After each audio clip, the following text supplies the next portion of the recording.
when I found out I was pregnant and I knew I did not want to keep it, I went online and researched methods to get rid of a baby, and I found out about DNC, DNE, and the use of pills, misoprostol and mifepristone. So I went to the pharmacy and tried to get mifepristone, but I think most people don't have it. I initially didn't know how many weeks, I just knew I was pregnant.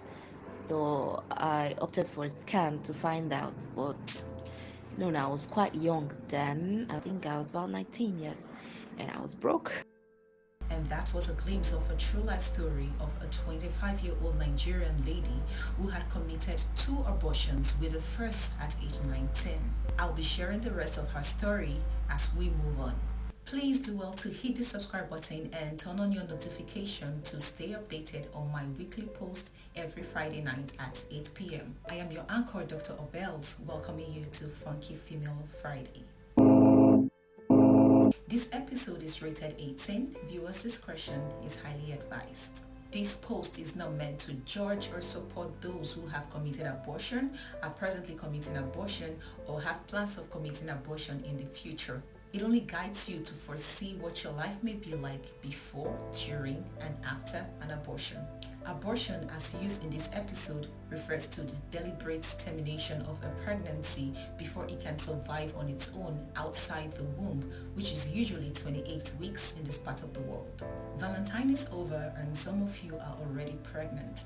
Some of you will not find out until next month, after which you will be in the dilemma of either keeping the baby or carrying out an abortion. Personally, I almost always root for the former. However, for those of you who are considering the latter, to be forewarned is to be forearmed. You should know how your life can possibly change by one event. As much as you're in a hurry to get it over with, you should take precautionary measures to avoid adverse complications. Know how many weeks your baby is. If possible, do a scan. See a doctor to ensure that you don't have an STI or a PID, as these can cause complications after the procedure. Do you have an existing fibroid? What are the side effects of the medications that will be used for the procedure?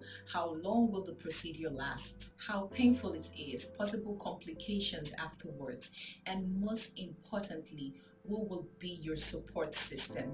You need someone that is aware of what is going on and possibly hold your hand during the procedure.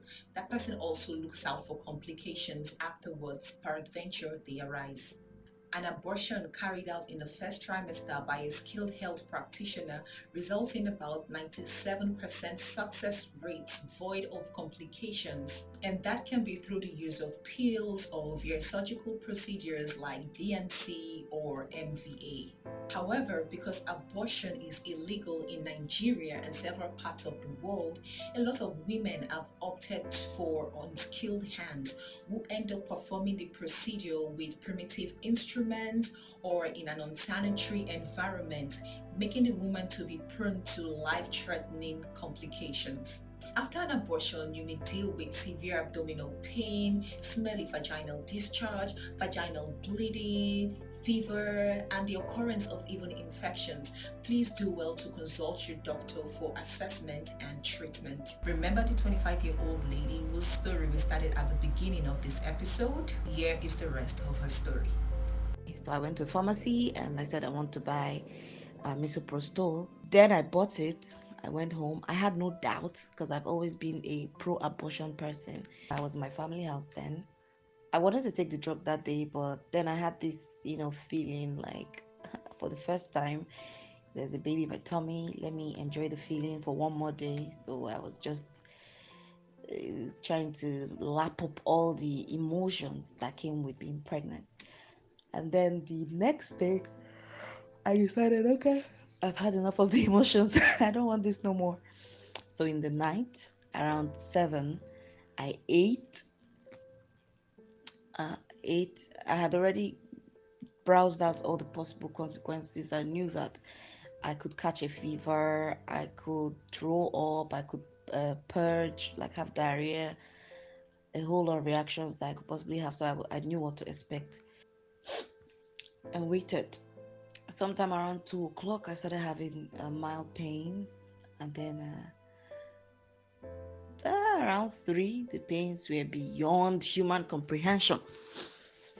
Uh, Prior to that, the nurse had already told me to buy some painkiller drugs, uh, Crusher or diclofenac or some NSAIDs, some non-steroids. So I was like, okay. I went for ibuprofen, 400 milligram. So when the pain became too much to bear, I just took uh, two of that, which was 800 milligram. I didn't know if that was right or wrong, but I just knew I wanted the pain down. So I took 800 milligram of ibuprofen, and I had ulcer then. So after a while, the pain did reduce, and the bean-like thing came out along with blood and all that. But it was crazy. It was crazy. The pain was mad. I couldn't enjoy it. I couldn't sleep. My parents thought I was having menstrual pain, so they now gave me paracetamol. And because they were seated close to me, I had to drink it.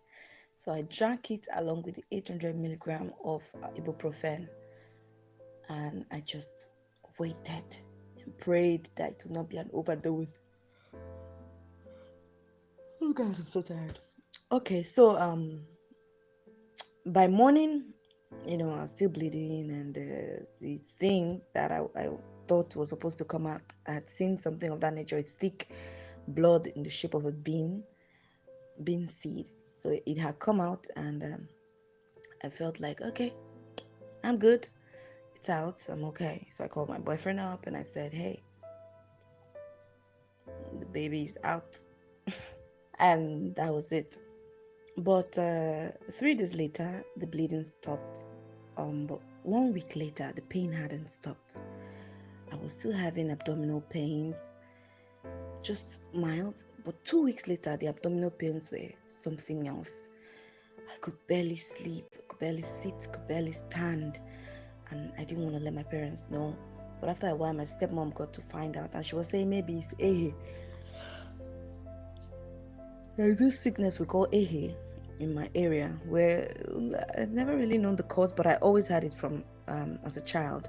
I think the doctors later called it PID, where I had this mad abdominal pain and feeling like you want to urinate, but nothing comes out when you go.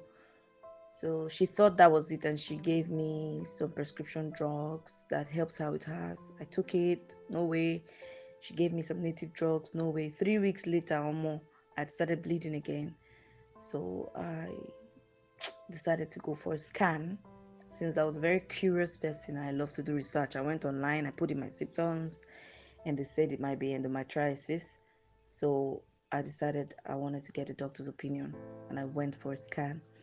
And thankfully, they found out that there was pieces of the baby still left over in the womb, and so I had endometriosis as a result of incomplete abortion, and I had to get an evacuation ASAP. So I booked with a gynecologist and got the evacuation done. I think that was one of the most painful experiences I've ever had in my whole life, because you know I browsed out stuffs about the D&E and videos, so I knew what to expect, but I did not know that the pain is on another level, man. So when I got there, they told me what to do: take off your clothes, wide your legs, and all that. And they started the suctioning. Jesus Christ, mad, oh, mad. I confessed all the sins, I even the ones I've not committed yet. Ask God to please save my soul. But it was over in 5 minutes, and I went home. 1 day later, the bleeding had stopped, and voila, I forgot I ever did anything like that. It took me about a month to get that feeling of what if this is the only child I ever get to have. And then the second time I got pregnant, I more or less knew, okay, this is what I should be doing now. So I didn't waste time. The day I found out, the next day I got rid of the baby per se. I didn't have any.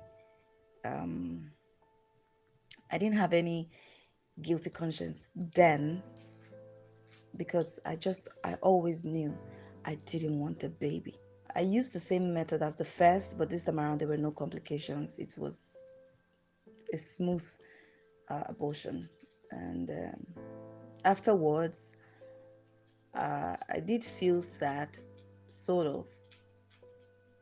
I felt sad because I was looking at it from the angle of, you know, I was once somebody that was like, okay, I will be so careful, I will never get an abortion, and I've had two, and that's what made me sad, not necessarily the fact that I took away the baby.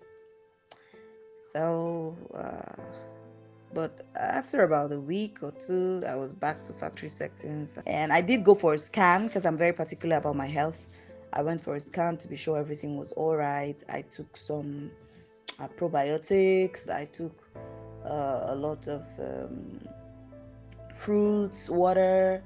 I did a fruit cleanse. I ate right, exercise, just made sure my system was okay before I resumed sex. But the thing is, some time after the second one, I found out that I had this pain whenever I wanted to have sex, like especially if I don't have sex for a while and I try to have sex, I have this pain, this sharp pain, like someone kicked me in my stomach. And the first time it happened, it was so bad I threw up mid sex. I just vomited mid sex, and I didn't know why, but I didn't take it seriously. The second time it happened, it was crazy. Like the pain goes away on its own. It lasts for as long as 30 minutes, and afterwards, I will be weak. I will be weak. If I don't vomit and go to the toilet while that pain is happening to me, I don't get myself. So I have to throw up, which is not even voluntary. The moment the dick goes in, and especially if I have sort of rough sex or I've not had sex in a while, and I'm not well lubricated, it's immediately the dick goes in, I start feeling that pain, like someone punched me in my stomach, and then it starts slowly, then it will escalate, and I just throw up, I start crying, hold my tummy, be rolling on the floor. I did go to the hospital, saw a gynecologist, and he said it might be possible side effects of the endometriosis, something about scar tissue in the womb. He said it might be possible effect of the endometriosis, since it took me so long to find out and do something about it. Well, I've never gotten pregnant after that because I'm not trying to get pregnant. I've been extremely careful, but I've always had that pain since then and till now, and it scared me away from sex. Sort of, it has torn me off sex totally because I fear that the pain might come back, and then I don't want to risk it. Once a while, the pain don't come, but some other times it comes. So life after abortion has been a 50-50. I did get some side effects. The truth is, I wasn't ready for a baby then. I'm not ready for a baby now. Although now, if I get pregnant again, I'm going to keep it because obviously I'm getting older. And with the effects already in place, I don't want to risk anymore. And this is just one out of millions of experiences. Life after an abortion may or may not be the same. You can always go for a post abortion counseling if you experience a range of confusing emotions. Most importantly, please use a condom on your next sexual intercourse because it is very, very possible for you to get pregnant again. Thank you for watching, and please don't forget to subscribe to my channel and drop in your thoughts and experiences in the comment section below. I will see you same time next week.